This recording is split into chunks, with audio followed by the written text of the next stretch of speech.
Hi Gemini, this is Jav. Welcome po sa ating channel. Ito ay inyong weekly Gabay Tarot reading. Kung naka-resonate kayo, comment down. Kung hindi kayo naka-resonate, ibigay niyo po sa iba kasi general reading po ito. This is for you, Gemini.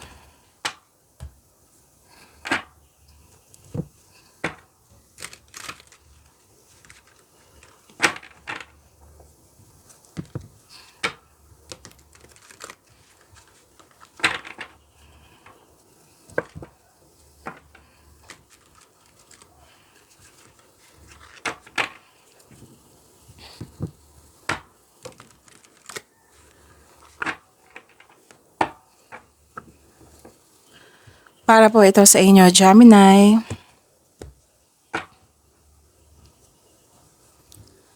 Maraming salamat po sa inyong patuloy na suporta at maraming salamat din po sa mga hindi nag-skip ng ads. Gamitin ang reading na ito bilang gabay lamang sa mga hindi pa nag-subscribe. Subscribe na po kayo at click bell notification para malaman nyo na may bago tayong video. Para sa mga gustong magpa-reading, comment po kayo ng personal reading. Again, comment kayo ng personal reading and check my reply sa comment section.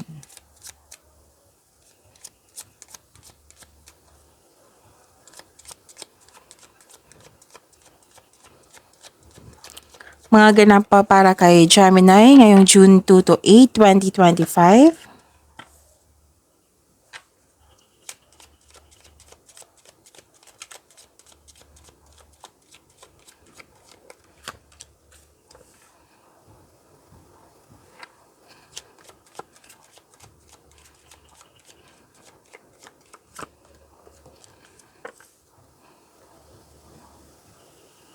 Ang ganda kasi may proposal.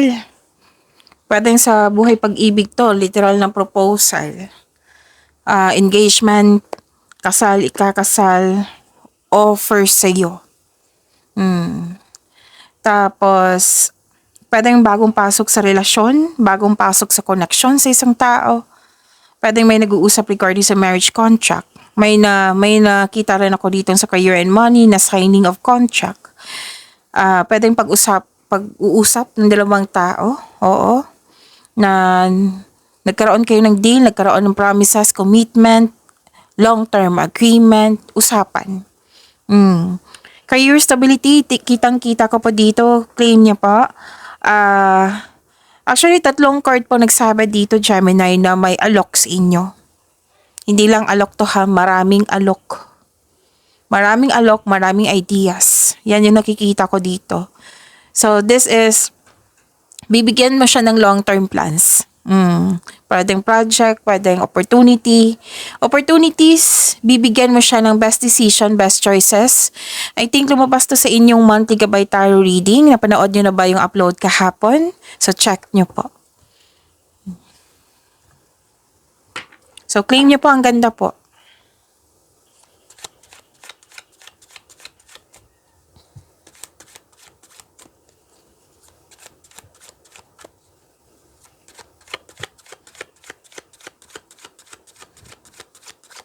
Energy po ni Gemini ngayong June 2 to 8, 2025.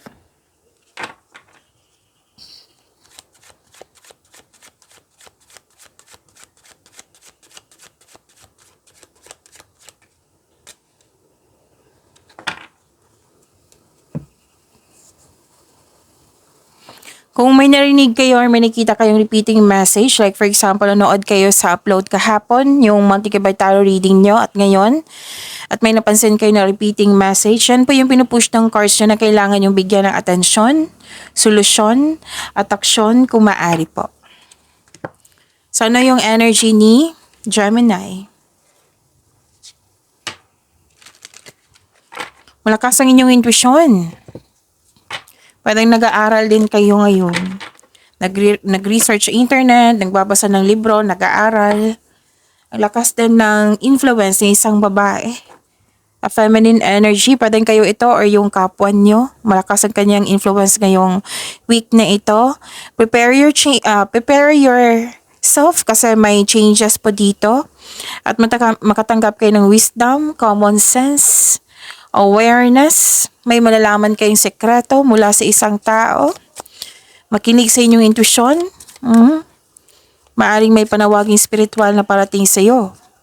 The advice is to clear your mind and ask your heart for the answers you seek. Yes, naghahanap ka ng sagot sa iyong mga katanungan dito, solusyon sa inyong problema. Sabi ng card niyo po dito, nasa iyo na po yung sagot. Oo, nasa iyo na po yung solusyon. So trust your own counsel first. Okay, trust yourself and follow your intuition.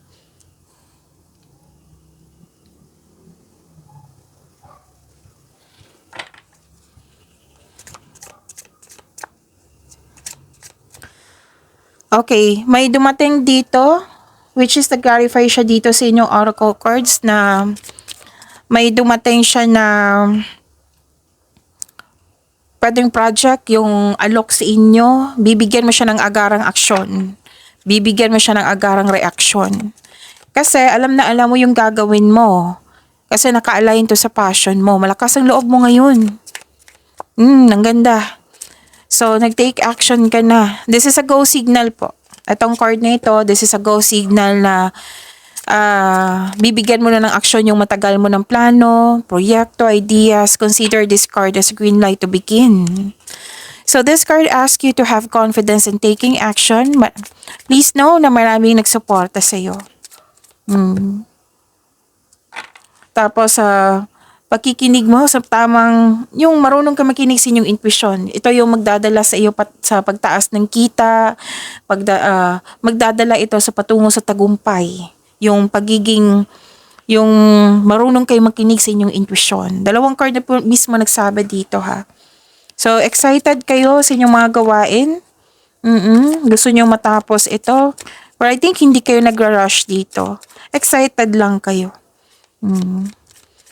Spirit's guide, message siya pa para kay Gemini.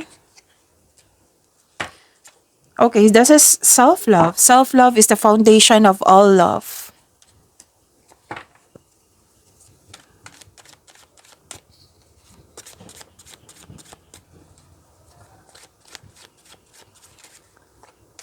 Career and money po ni Gemini.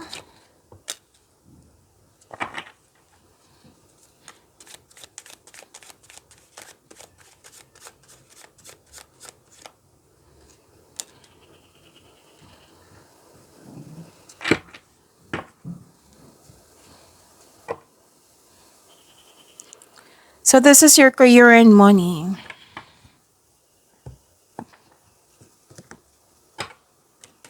May nasunod na tradisyon dito. Yung sabi ko sa inyo na parang nag-aaral kayo, nagsaliksik, nag-research, 'di ba? Kasi may lumabas dito na usaping tungkol sa education, may teacher, may student. Oo, it might be this is a preparation sa pasukan. Oo. And may nag-decide din dito na mag-take ng masteral, mag-board exam para magkaroon ng traditional career path or moving up to the ladder of success. That is the tradition, 'di ba? And some of you po na you are earning money as a teacher. Okay? So, babala lang po sa masyadong mabait. May masusunod na tradisyon. Yung pag-take ng board exam, pag-level up yan.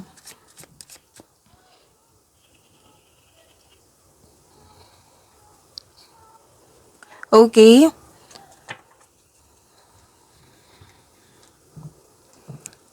This is new beginning. Wow, this is abundance. Oo, may parating na blessings, gift from the universe. Yes, gift from the universe. Posibleng new job opportunity or unexpected sum of money.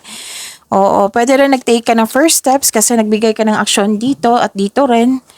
Oo, nag-take ka ng first steps para ma-enhance o ma-increase yung kaperahan mo. So, ang pagbabago na ito ay may unlimited growth towards to your finances. Promotion, job opportunity, magkakaroon po ng financial growth and stability. Ang ilan din sa inyo mag-pursue ng new career path na mag-offer pa ng mas maraming offer na magkaroon ng stability and abundance. So, claim nyo po. Ang ganda po. Message po, Spirit's Guide sa career and money ni Gemini. Nakatanggap nga kayo. Oh, blessings. Malaking blessings to ha. Resources. Be grateful for what you have and save something for the future. Use wisely and as needed. So, nag-remind ng card nyo dito na huwag nyo kalimutan mag-save.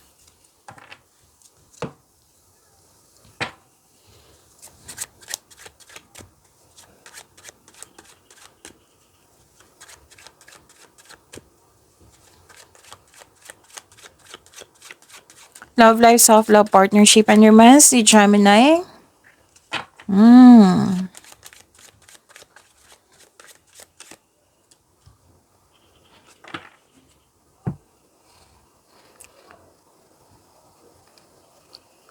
May nagkasundo. Yung sabi ko kanina sa inyo na bagong pasok sa relasyon, andito rin. Nag-clarify po siya. This is called a destiny card. So, isang malaking good news ito sa mga single dyan. Maganda dahil parating ng nakatadhana sa iyo, Gemini. Para sa mga relasyon sa buhay mag-asawa, masaya kayo ngayon, mahal na mahal niyo ang isa't isa, at very supportive kayo sa mga ginagawa o plano niyo sa buhay. Ang ganda, di ba? Claim niyo po. Okay. Some of you, may naalala sa nakaraan. Oo. Na nahirapan sa pagtanggap sa mga nangyari sa karaan. So, kailangan mong i-release ito. Kailangan mong maging willing. Oo, na mag-move on ka from the past para bumukas yung new doors for you. Spirits guide, ano po yung message sa love life ni Gemini? Leave your fears behind. They're stopping this relationship from blossoming. Okay? So, that is a pass. Let go the past. Okay, so yun. Bagaimana niyo po yung blessings sa binigay sa inyo, Gemini. See you tomorrow. Maraming salamat po.